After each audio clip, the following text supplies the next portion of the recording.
Hi guys, and welcome back to my channel. So today we're going to be going through a shoulder only workout, well, plus a WOD on the end. I don't tend to do a lot of just direct shoulder work, so I usually do a push-pull leg split. But every now and again when I have an extra day or I've got a day off, I'll go and hit a shoulder workout. And today, my shoulder workout partner is... Hi. But first we're going to go through what I'm quickly having pre-workout, as in snack and supplement wise, so we'll go and dive in the kitchen. So I thought I'd pretty much today run through what I usually have pre-workout before we go into the shoulder workout. And today's shoulder workout is going to be running through the most effective way to train shoulders, which a lot of people miss out on. But before we do that, I'm using today this bulk powdered pre-workout, which is quite beta-alanine heavy. If you don't know what that is, it's kind of the bit that gives you the tingles in your skin. This one I think is like an apple flavour, which is quite cool. And then I'm also going to be using, that's just one scoop by the way, I haven't triple scooped that. Also going to be using the bulk powdered creatine. Now creatine, I take pretty much year round. It's a supplement which is the most researched and developed over the years. And don't worry girls, all guys can take it. It's not going to make you big and bulky, it's not going to make you look watery, although it does help with water retention, but it's intramuscular, it's not on the outside of the muscle, which is going to make you look watery. But essentially all it does is help with your energy systems, so you can lift for longer, you can lift at a more intense level, and you recover quicker between sets. Chin chin. So you like that one as well, don't you? Yeah, it's well nice. It's actually probably one of the only pre-workouts that I can drink, but I always appreciate how, like the colour of that. I don't really take a lot of supplements, creatine and then pre-workout every now and again, but pre-workout snack today I'm just going to have one of these new macro munch bars. Calories on them 228, protein 20 grams, sugar 2.9. It's one of my favourite ones. We usually get the, what's the other flavour we get? Oh my god, the shortbread. Caramel shortbread and mint. Shortbread, yeah. And then always pre-workout. Got the pre-workout chewing. And then also what I've been using at the moment is these Epic. We're getting you a pair of these, aren't we? Yeah. Beats. So these are what came for free with my new laptop purchase. Absolutely But love they are them. epic. They're like the ones that you put around your face. Well, I tend to put them around the front of my You face. just it the wrong way. Which is wrong, but it's okay. It's okay. But yeah, we're probably about 15 or 20 minutes away from starting the workout. So we're going to drive to the gym now in, they said Manchester and Chorley, and go and crack on with our shoulder workout. So just before we jump into today's shoulders workout, as always, we're kicking off with some calf training. So as I mentioned in the last video, the best frequency before I actually get into my shoulder mobility warm-up is, for me, about 4 or 5 times a week. I always hit them before upper body, hit them with different rep ranges, but I always get a nice stretch in between. The on a weak point training, so I'll often do them first.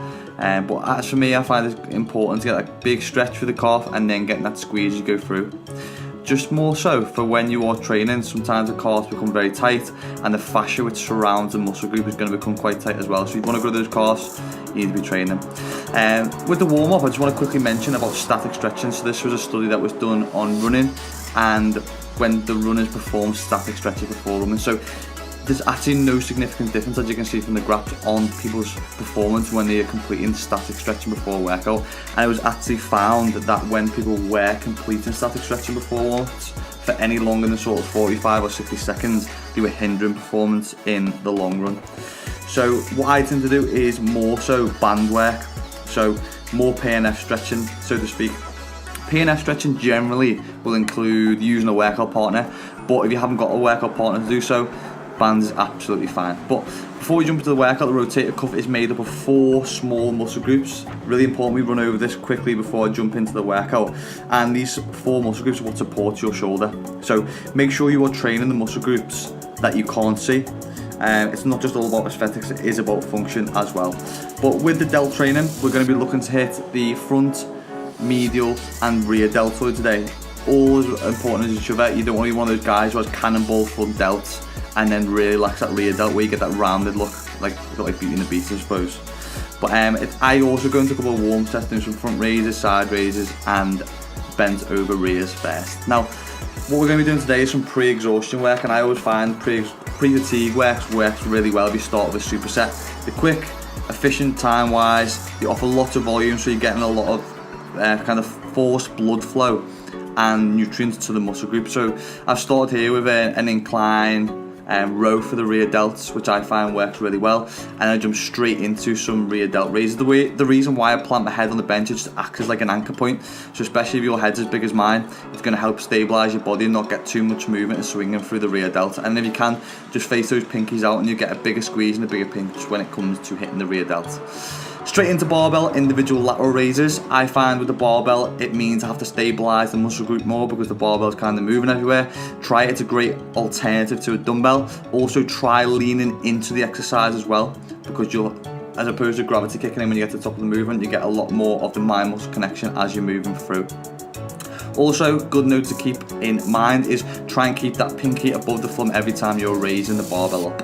Now we're going to move into one of our more compound movements, which is the dumbbell Seesaw Press. I find this one's really good. Again, it's more unilateral work, so if you've got some odd shoulders or odd strength through one of the shoulders, what you're going to be doing is completing 1 rep on the left side, 1 rep on the right side, and hitting a dual press. You try to look for get like 6 to 8 reps. That's 6 on one arm, 6 on the other, and then 6 dual presses. So there's a lot of volume again involved in there.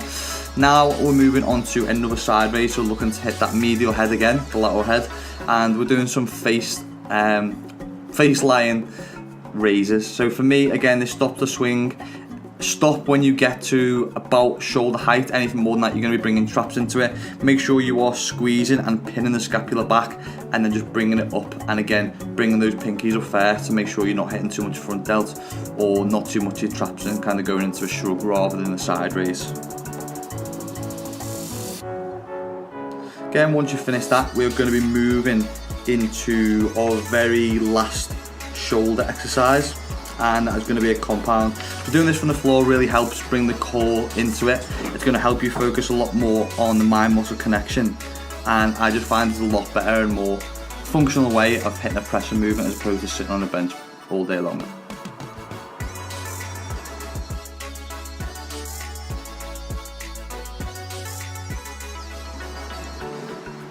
Now, something that I didn't tell you about we're going to move straight into after the pressing is getting a little bit of sweat on. So we're going to be moving straight into some bike work to finish off. I always find that doing cardio after you finish your workout is more optimal, basically because you're going to need the glycogen cells nice and full when you're lifting heavy and you want to add some size and add some tissue. So we're going to start off with a 10-minute AMRAP. We're going to do 30 seconds on the bike.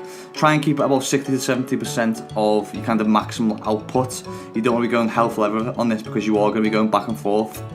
Once the time is up and you've hit the 30 seconds, you are going to be jumping straight over onto the floor, and with one of my favourite exercises, prison push-ups. So you're doing these is 1 push-up straight into 1 lateral raise, and you're going down into 2 push-ups, back into 2 lateral raises. Again, it's going to be a lot of delt work because whenever you're doing the press up, you're going to be hitting the front delt, and obviously we're getting straight up and hitting the lateral delt. You're going simultaneously building up to the 5 rep range, and you finish once you've hit 5 push-ups and 5 side raises. Then back onto the bike. So we just got back from the gym and took it into it's kind of like a Tesco red curry meal deal, which is like 374 calories because I was quick on the go, getting back to get some work done. 24 grams of protein, which is fine for a post-workout. I've also got my favourite, some cherry Pepsi Max. Don't be worried about diet drinks. If you want to have a little bit, look more into diet drinks, what's in them. All about Sport Me, and I'll drop a link to my other video that I did a couple of weeks ago on diet drinks, energy drinks, etc. With the actual shoulder workout, I tend to hit shoulders with my push session generally. If I've got an extra day in the week and where I'm not too sore, I'll go and hit a shoulder only session, kind of like what we did today. And I'll start with more isolation work and move into the compound work. As I said, a lot of people struggle more with the lateral head of the shoulder, so I tend to start with that or the rear delt. Just make sure when it comes to shoulders, your body's fully rested, you're recovered. Everyone will be at different levels depending on their gym life and how advanced you are, so just bear that in mind. Just before you dash off though, we've got 2 new ebooks, which is just releasing it in time for winter. One is the male ebook, which is more targeted at gaining lean size for the winter over a 6-week program, where the female one is more targeted at building the booty with Lucy and losing body fat over the next 6 weeks. Both will include training plans, nutrition plans, and video tutorials through the whole thing. If you want to find out more about those 2 ebooks, and you can even download those 2 for free, I'll leave the link below. They will be under the ebook links, and if you want to sign up to the video tutorials and get all the workouts for them, etc, etc, it'll be $5.99. Can't argue with that. You wouldn't even get a foot long meatball Subway for that. But I'm going to tuck into my dinner now. Hope you enjoyed the workout. If you did, please like and subscribe, and I'll see you very, very soon.